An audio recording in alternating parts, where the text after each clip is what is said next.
Halo, selamat datang di channel Ayo Les. Channel ini menyediakan berbagai macam materi pelajaran, soal dan pembahasan, serta beberapa eksperimen sains. Namun, sebelum lanjut, silahkan klik like, subscribe, dan jangan lupa tekan tombol loncengnya supaya Anda tidak tertinggal video-video selanjutnya. Assalamualaikum warahmatullahi wabarakatuh. Salam sejahtera untuk kita semua. Semoga kita selalu dalam keadaan baik, amin. Pada kesempatan kali ini adalah video pembahasan part 2 dari penilaian akhir semester ataupun PAS untuk semester ganjil tahun pelajaran 2021-2022 Satuan Pendidikan SMP maupun MTS untuk mata pelajaran IPS. Ya, ini adalah part kedua dari video sebelumnya. Untuk kelas 7 semester ganjil ataupun semester 1, untuk kurikulum yang dipakai adik-adik ini adalah kurikulum 2013. Jadi sudah bisa dipastikan untuk kisi-kisinya itu sama persis dengan yang dikeluarkan oleh Bapak Ibu guru kalian masing-masing.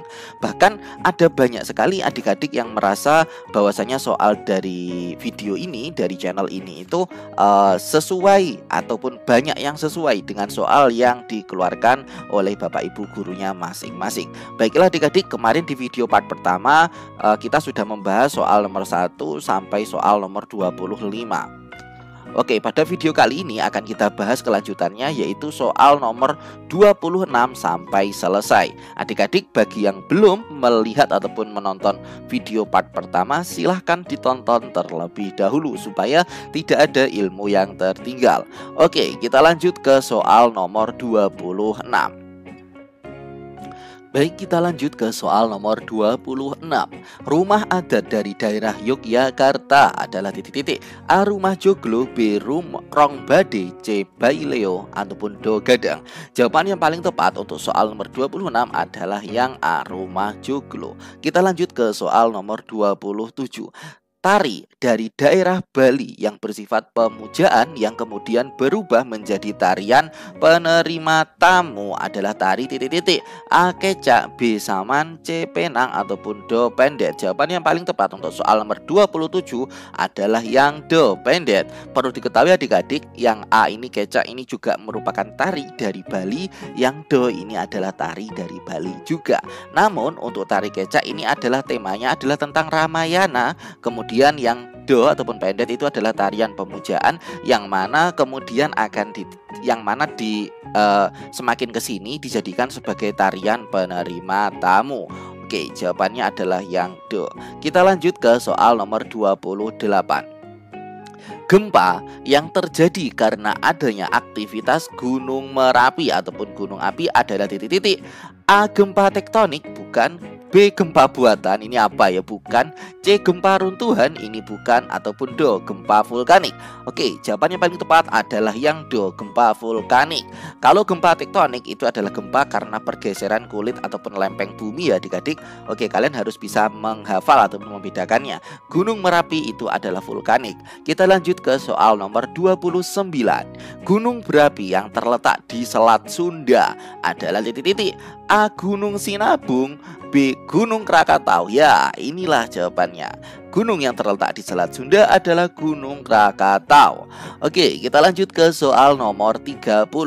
Pola angin muson yang bergerak menuju wilayah Indonesia pada saat angin barat dimanfaatkan oleh nenek moyang bangsa Indonesia untuk melakukan titik-titik dari Asia ke berbagai wilayah di Indonesia.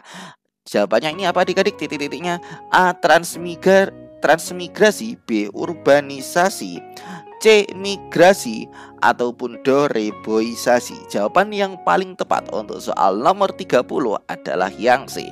Migrasi. Jadi digunakan untuk berpindah dari suatu tempat ke tempat yang lain, dari Asia ke berbagai wilayah di Indonesia dengan menggunakan angin barat ini. Oke, kita lanjut ke soal nomor 31. Angin jatuh panas yang menimbulkan kerusakan pada daun tembakau di tanah Delhi adalah titik-titik. A. Angin bohorok, B. Angin gending, C. Angin wambrau, ataupun D. angin brubu. Jawaban yang paling tepat untuk soal nomor 31 adalah angin bohrok. Nah, angin ini merupakan angin panas yang menimbulkan kerusakan pada daun tembakau di daerah Delhi. Oke, kita lanjut ke soal nomor 32. Nenek moyang bangsa Indonesia berasal dari daerah titik-titik A. Mongol, B. Yunan, C. Malaka, ataupun D. Persia. Ingat adik-adik, kalau ditanyakan soal seperti ini jawabannya adalah yang B. Yunan. Nenek moyang kita ataupun bangsa Indonesia itu berasal dari daerah Yunan, kemudian yang mana ini adalah daerah Tiongkok Selatan ya adik-adik. Adalah daerah di Tiongkok Selatan. Oke, kita lanjut ke soal nomor 33.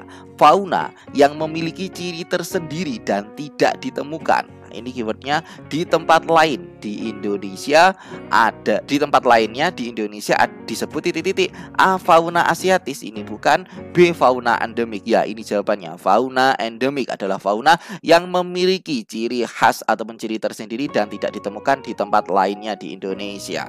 C. Fauna australis, bukan. Melayu Austronesia, ini juga bukan.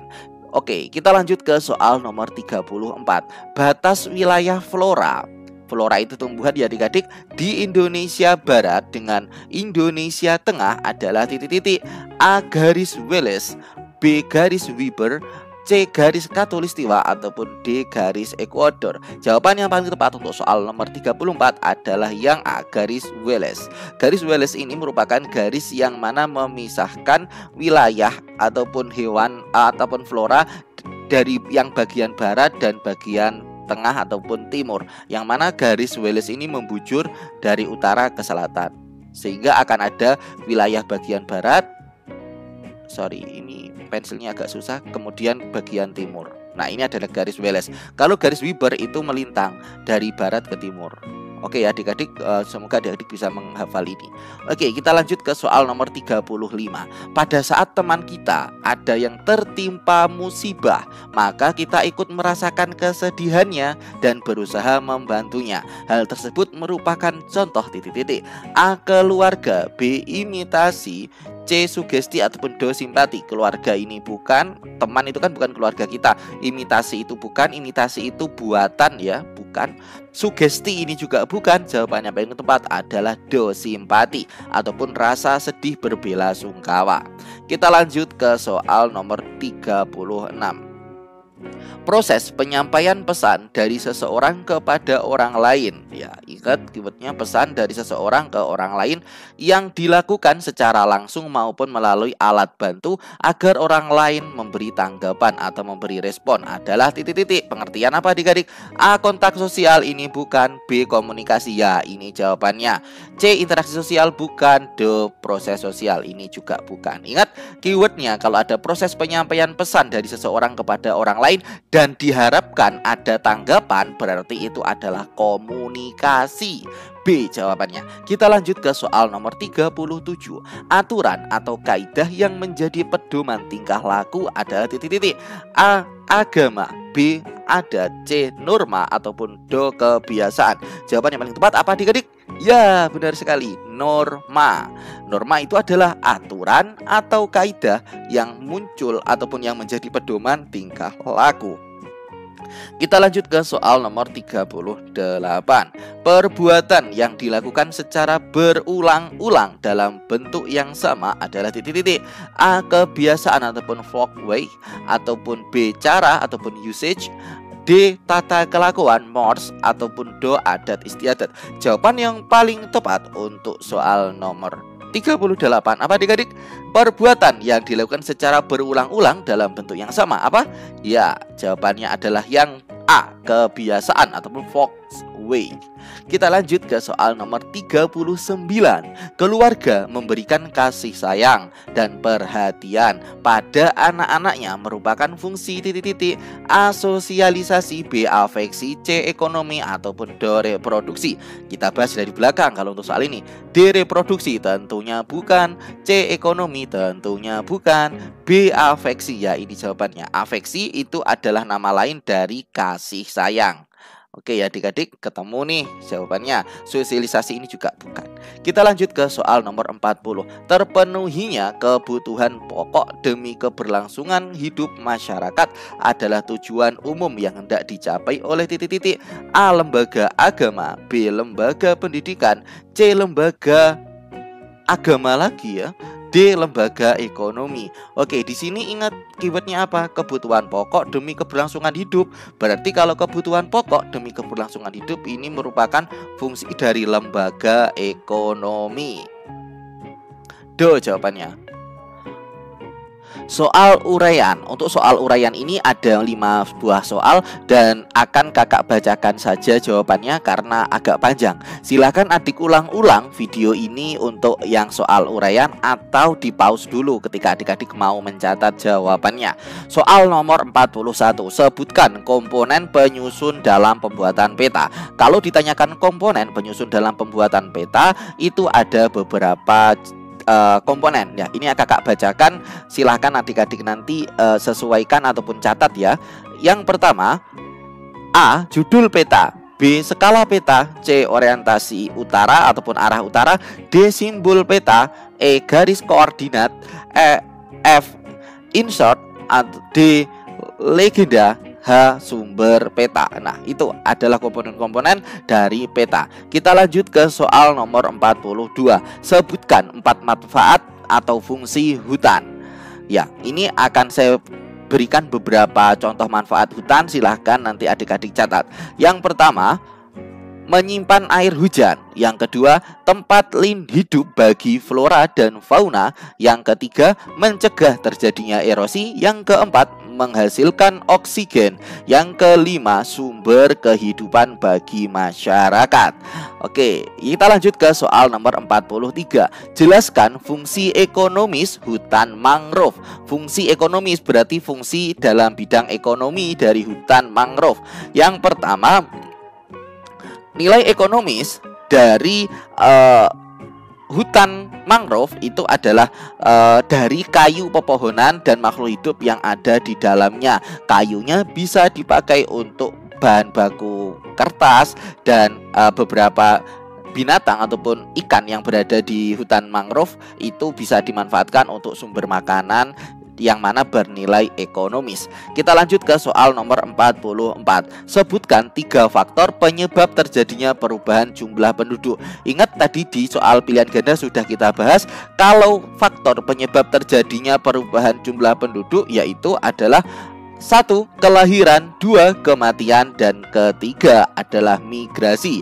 Ingat, kelahiran, kematian, dan migrasi. Kita lanjut ke soal nomor 45. Sebutkan 4 fungsi lembaga keluarga. Yang pertama, fungsi reproduksi. Yang kedua, fungsi proteksi. Yang ketiga, fungsi ekonomis. Yang keempat, fungsi sosialisasi. Yang kelima, fungsi afeksi. Yang keenam, fungsi pengawasan sosial. Yang ketujuh, fungsi pemberian status. Silakan adik-adik sesuaikan dengan jawaban ataupun dengan soalnya. Silakan adik-adik catat apabila apabila adik-adik ketinggalan bisa diulang-ulang lagi video ini untuk yang soal uraian. Baiklah adik-adik, terima kasih. Sekian video pembahasan untuk soal penilaian akhir semester IPS kelas 7 semester 1. Ini adalah part kedua ya. Silakan yang belum menonton part 1 bisa ditonton di channel kakak.